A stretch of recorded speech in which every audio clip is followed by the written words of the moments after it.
pourquoi j'ai choisi un tissu à carreaux alors que je sais que c'est compliqué à travailler.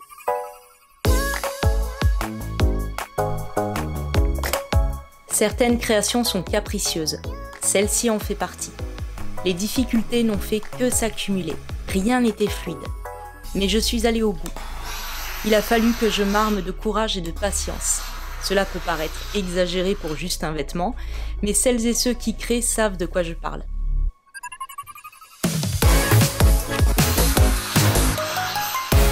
Ce fut un projet difficile car j'ai apporté toute seule son propre lot de difficultés.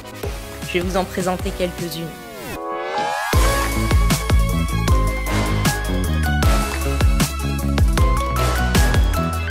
Tout d'abord, je suis partie sur la réalisation d'une grille qui représenterait mon tissu pour espérer aligner les carreaux de la grille avec ceux du tissu. Ça, c'était une bonne idée.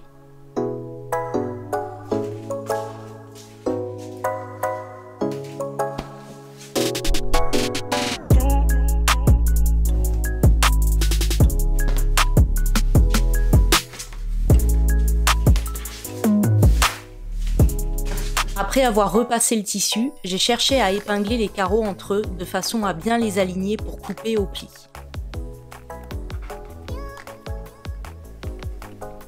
Je me suis vite rendu compte que c'était quasiment impossible d'y parvenir.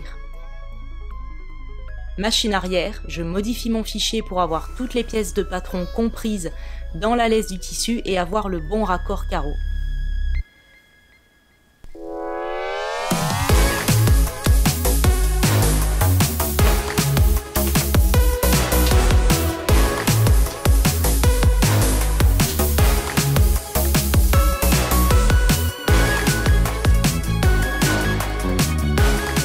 Mes fichiers ont d'ailleurs été modifiés plusieurs fois pour être lisibles et avoir les bons repères pour essayer de suivre les carreaux. J'ai fait ce que j'ai pu, mais malgré tout, je n'ai pas eu de match parfait. Certains endroits n'ont pas eu le raccord carreau qu'ils méritaient. Cela m'a contrarié, mais ce n'était pas grave.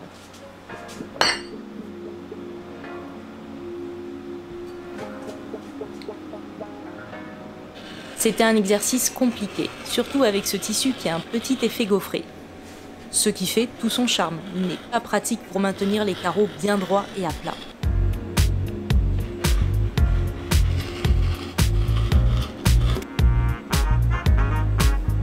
Je ne pense pas qu'il soit adapté à un projet comme celui-ci qui comporte plusieurs découpes qui ne sont pas des lignes droites.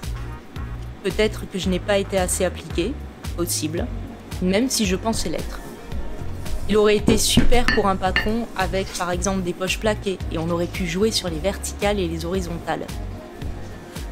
Le match patron-tissu n'était pas judicieux, du moins pas idéal, c'est ma faute, mais ce n'est pas bien grave. J'avais la vision de ce gilet dans ce tissu, c'est tout.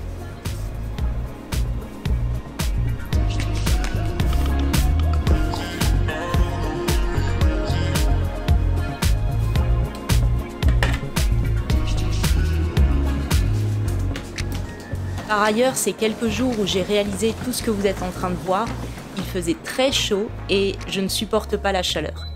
Alors, entre le vidéoprojecteur, le fer à repasser et juste le fait de bouger sans cesse pour couper, épingler, coudre, mon corps avait du mal à suivre le rythme. J'ai pas mal lutté et essayé de boire le plus que je pouvais pour éviter la déshydratation. On dirait que je parle d'une véritable épreuve, mais c'est un peu comme ça que je l'ai vécu.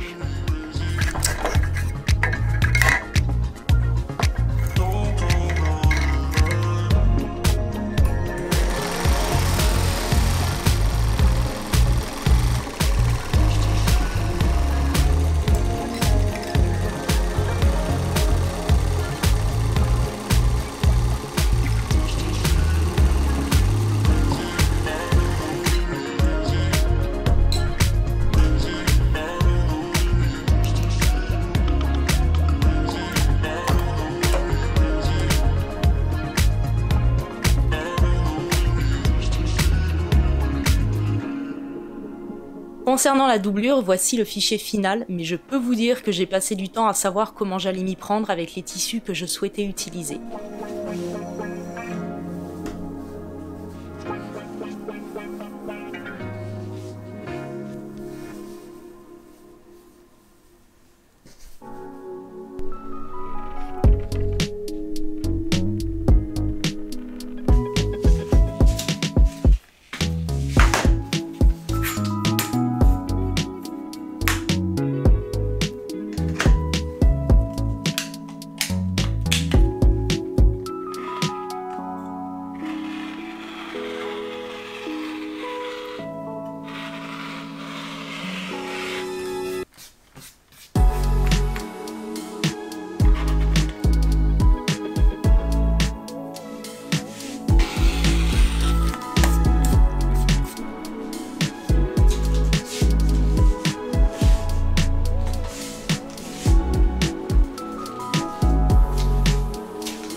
Je vous laisse apprécier la projection sur ces très beaux tissus fleuris.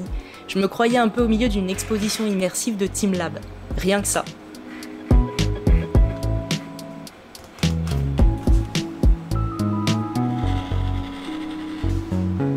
Ce sont des coupons de 50 cm de tissu japonais avec une laisse de 110 cm. Et c'est surtout ça qui a compliqué les choses. Ce fut un véritable casse-tête. Mais je dois avouer que ça en valait la peine car je suis vraiment ravie du résultat final.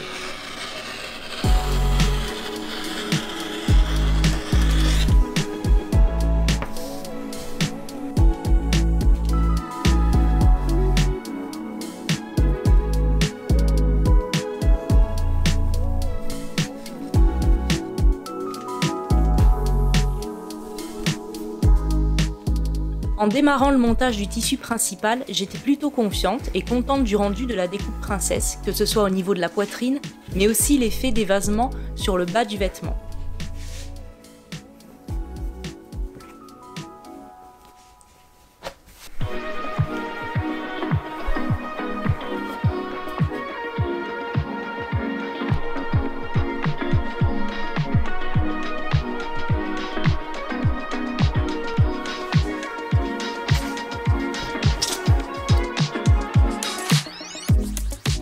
J'essayais vraiment de bien tout aligner dans le sens horizontal, ce qui n'a pas trop mal marché. Il y a eu plus de problèmes sur les verticales. Mais comme je le dis depuis plusieurs vidéos, j'apprends à m'éloigner de la perfection. Donc, j'accepte que ce ne soit pas aussi nickel que je l'aurais souhaité.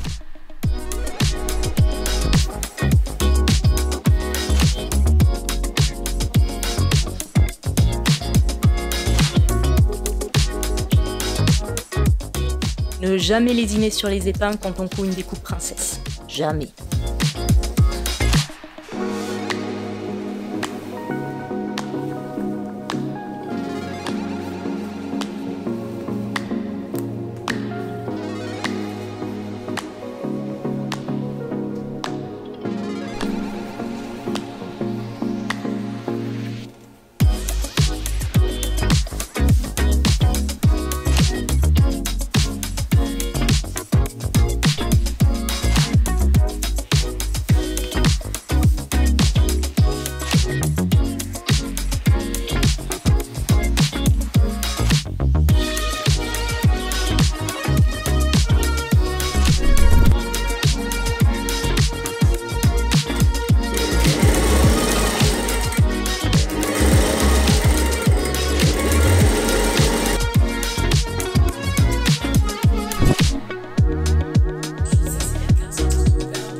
Vraiment, arrêtons-nous sur cette doublure, n'est-elle pas adorable? Je n'aime pas vraiment les effets patchwork, mais ici, je le trouve vraiment très joli. J'aime bien faire des jolies doublures. Même si celle-ci ne sera pas visible lorsque le vêtement sera porté, j'aurai plaisir à la regarder quand je verrai le gilet dans mon placard.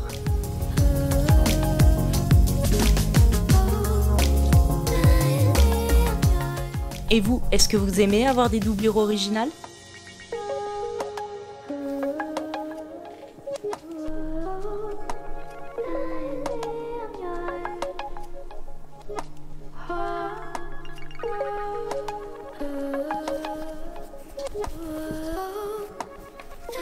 Après un test, j'ai décidé de thermocoller la croisure devant qui supporterait les futures boutonnières et boutons. Et je me suis rappelé que j'étais en train de créer un vêtement un peu structuré.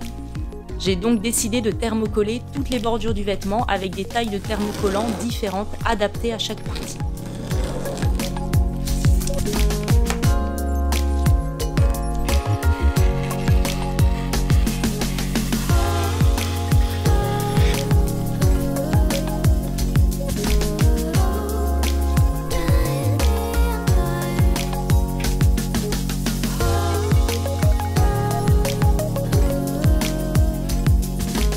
Je commence, comme dans la vidéo précédente avec la version toile, le montage en fourreau du gilet.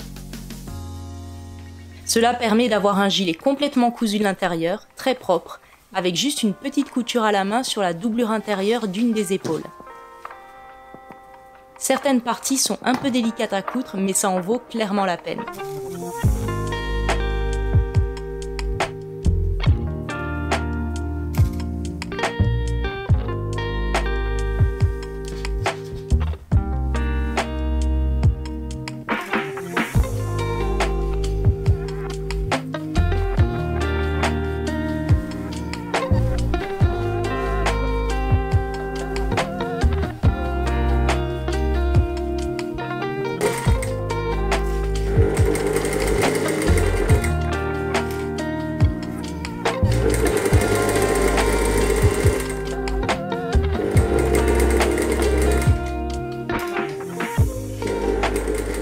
Pour avoir des finitions impeccables, ouvrir toute couture au fer, c'est très important pour avoir un joli bord et des angles bien nets, même si c'est assez long et fastidieux.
Probablement que vous vous dites, mais qu'est-ce qu'elle raconte, ça a l'air de s'être bien passé dans l'ensemble. C'est vrai. Mais si j'avais filmé tous les moments de remise en question, d'aller-retour sur mes fichiers à projeter, de réflexion, de temps mort où je n'avais qu'une envie, c'était aller me coucher dans le noir, ça aurait donné quelque chose d'assez déprimant et ennuyeux. C'est un concept de vidéo, certes, mais je souhaitais m'en tenir au fait que malgré tout, je n'ai rien lâché.